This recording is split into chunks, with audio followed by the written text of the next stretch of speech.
Assalamualaikum warahmatullahi wabarakatuh. Selamat malam dan salam sejahtera. Bapak Ibu, malam ini saya akan menyampaikan tentang kehidupan yang paripurna. Ada 3 bidang kehidupan yang penting dari 6 bidang seluruhnya, yaitu bidang keuangan, bidang mental, dan bidang fisik. Nah, kalau ketiga bidang ini beres, bagus, biasanya bidang-bidang yang lain akan dengan mudah dibuat bagus. Tantangannya saat ini adalah di bidang mental itu plom, poor little on me, yaitu merasa dirinya kecil, atau HDRPM, harga diri rendah penyebab masalah, harga dirinya rendah sehingga kadang dilihat orang saja marah, gitu ya. Atau victim syndrome, merasa dirinya sebagai korban. Ya, ini selalu menyalahkan pihak lain, tidak pernah mau bertanggung jawab atas apapun yang terjadi pada dirinya. Dia berdagang, gagal, dia nyalakan sistem, kapitalis lah, bla bla bla bla, gitu ya. Dan padahal dia dagang itu ya sebetulnya mau jadi kapitalis, gitu ya, cuman kalah saja dengan yang lain. Gitu. Apapun, dalam segala bidang, apapun yang dia lakukan, dia gagal, dia akan menyalahkan orang lain. Orang yang begini nih, kadang Jack Ma menyebutkan bermental miskin, gitu ya. Susah untuk diajak maju dan mudah sekali untuk dihasut, untuk protes kepada pihak lain yang lebih besar dari dirinya. Ya. Nah, kemudian dari fisik itu ada 2, yaitu pola pikir sakit dan radikal bebas. Kalau radikal bebas itu nyata, ya, yaitu dulu radikal bebas hanya 2, yaitu oksigen dan sinar matahari, ya, itu menghidupi kita tapi sekaligus juga mematikan kita pelan-pelan. Sekarang radikal bebas jadi banyak, polusi, gaya hidup, ya, macam-macam, ya, banyak itu. Nanti Bapak Ibu bisa pelajari dan di kesehatan optimal.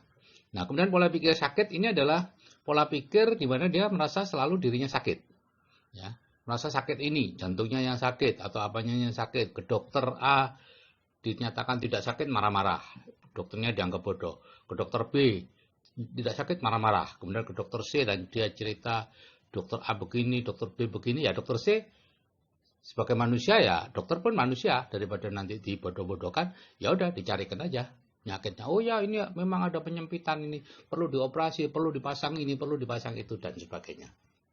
Itu yang terjadi, ya, itu pola pikir sakit. Lama-lama kan sakit beneran. Apa yang dicari itu akan didapatkan. Kalau Bapak Ibu terus-menerus merasa sakit jantung, ya Bapak Ibu akan sakit jantung beneran. Terus-menerus penyakit sakit kanker, ya Bapak Ibu akan kena sakit kanker beneran. Ya, itu yang akan terjadi di dalam kehidupan ini. Dan tantangan yang ketiga di bidang keuangan, yaitu kita punya life map miskin, ya, yaitu life map mana bekerja keras mencari uang, ya, bukan mencari nafkah Bapak Ibu, mencari uang, gitu ya, beda ya. Kalau mencari nafkah itu normal, bisa dengan cara membangun aset, itu pun mencari nafkah. Tapi ini betul-betul mencari uang, bekerja keras untuk uang. Nah, biasanya yang punya life map miskin ini akan jatuh dalam salah satu dari 2 kondisi, yaitu sudah bekerja keras bertahun-tahun penghasilannya segitu-gitu aja, atau sudah berpenghasilan besar bertahun-tahun tabungannya segitu-gitu aja. Setiap kali Anda punya uang, akan dengan cepat dikeluarkan. Supaya Anda tidak punya uang, supaya apa? Supaya tetap bekerja terus, karena tujuan hidup Anda dalam life map miskin adalah bekerja keras, mencari uang. Bapak Ibu, apapun yang terjadi pada diri kita itu awalnya dari pikiran, Bapak Ibu. Ya, dari pikiran akan menyebabkan tindakan yang diulang-ulang jadi kebiasaan yang terus-menerus jadi karakter, dan karakter itulah yang menjadi nasib kita. Jadi nasib Bapak Ibu sekarang ini bukanlah takdir Bapak Ibu, ini adalah sekedar dari hasil pola pikiran 5-10 tahun yang lalu. Kemudian pola pikir Bapak Ibu sekarang akan menunjukkan hasil nasib Bapak Ibu, menentukan nasib Bapak Ibu 5-10 tahun yang akan datang. Jadi kalau tidak dirubah, ya nasibnya tidak akan berubah. Kalau pikirannya dirubah, maka nasibnya juga akan berubah. Nah, apa yang disebut pikiran? Yang disebut pikiran itu sebetulnya pikiran bawah sadar. Karena pikiran sadar itu hanya 10%, pikiran bawah sadar itu 90%. Jadi pikiran bawah sadarlah yang mengendalikan kita. Nah, apa itu pikiran bawah sadar? Ya, pada saat kita lahir, itu kita putih bersih. Tidak ada pikiran apa-apa selain refleks-refleks dan kemauan untuk hidup yang kuat. Ya, semua berhasil. Kemudian mulailah dari lingkungan memasukkan.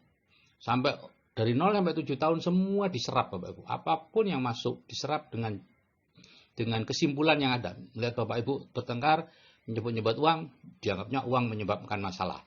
Pak D dan Pak D dan bapaknya berebut warisan, dianggapnya warisan atau uang menyebabkan masalah. Dan terus begitu.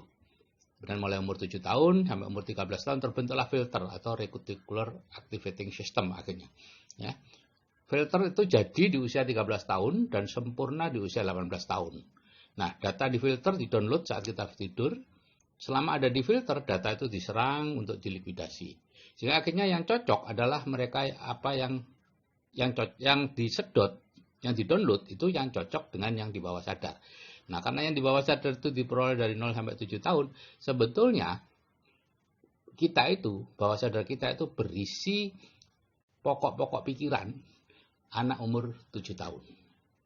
Jadi kalau kita berbicara dengan bawah sadar kita harus tahu bahwa kita sedang berbicara dengan anak umur 7 tahun yang sangat lugu, tidak mengerti politik, tidak peduli kita hidup kayak apa. Yang penting dia berpendapat begitu, dia akan melakukan seperti itu. Ya. Sehingga mulai umur 18 tahun sedikit sekali yang bisa masuk ke dalam pikiran bawah sadar kita.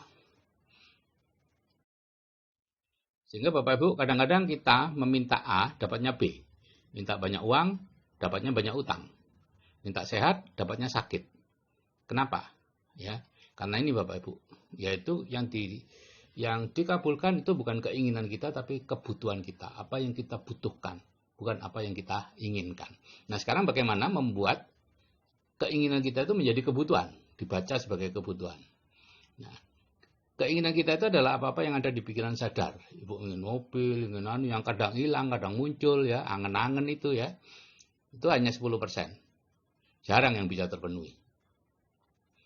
Tapi kalau bisa Bapak Ibu masukkan ke pikiran bawah sadar, dia akan terhubung dengan Tuhan, dengan pikiran suprasadar atau apapun, ada yang mengatakan semesta dan sebagainya, terserah saja. Dan ini secara otomatis terus-menerus terhubung. Inilah yang dianggap kebutuhan. Yaitu apa-apa yang ada di bawah pikiran bawah sadar. Ya, ke atas otomatis yang menjadi masalah adalah dari pikiran sadar ke pikiran bawah sadar. Bisa enggak Bapak Ibu memasukkan? Gitu ya. Bagaimana cara memasukkan segala sesuatu ke pikiran bawah sadar? Ya, ada 5. Yaitu kalau itu diulang-ulang terus, ya, atau dilakukan oleh orang yang punya otorita. Misalnya ibunya Bapak Ibu suatu saat memarahi Bapak Ibu dan mengatakan, kamu itu begini-begini, kamu nanti besok besar jadi penjahat, jadi maling, masuk ke penjara. Bapak Ibu pasti masuk ke penjara.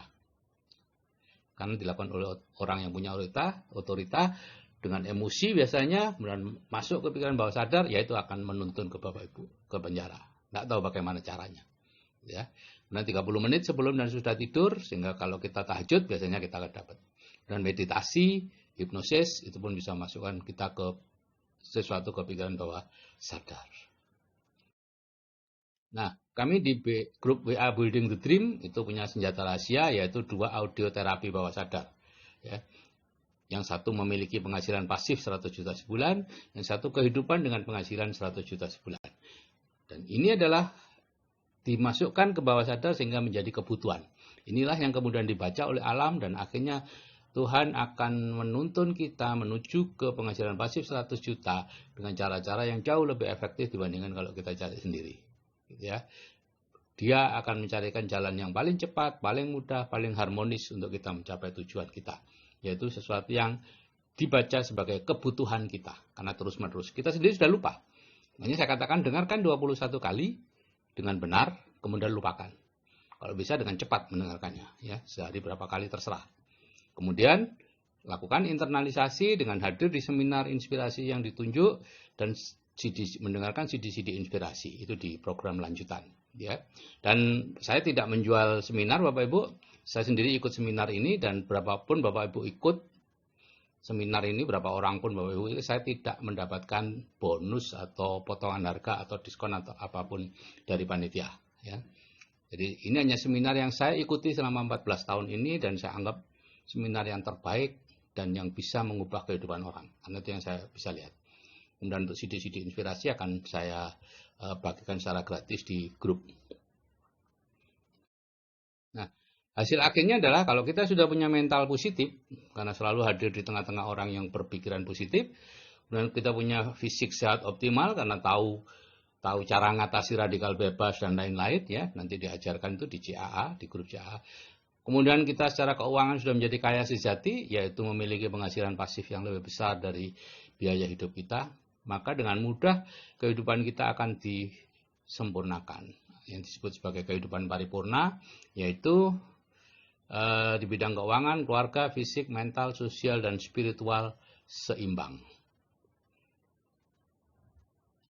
Itulah Bapak Ibu, kalau saya yang sudah berumur saja bisa berubah, saya pastikan Anda juga pasti bisa. Saya akhiri, wassalamualaikum warahmatullahi wabarakatuh, salam sejahtera dan selamat malam.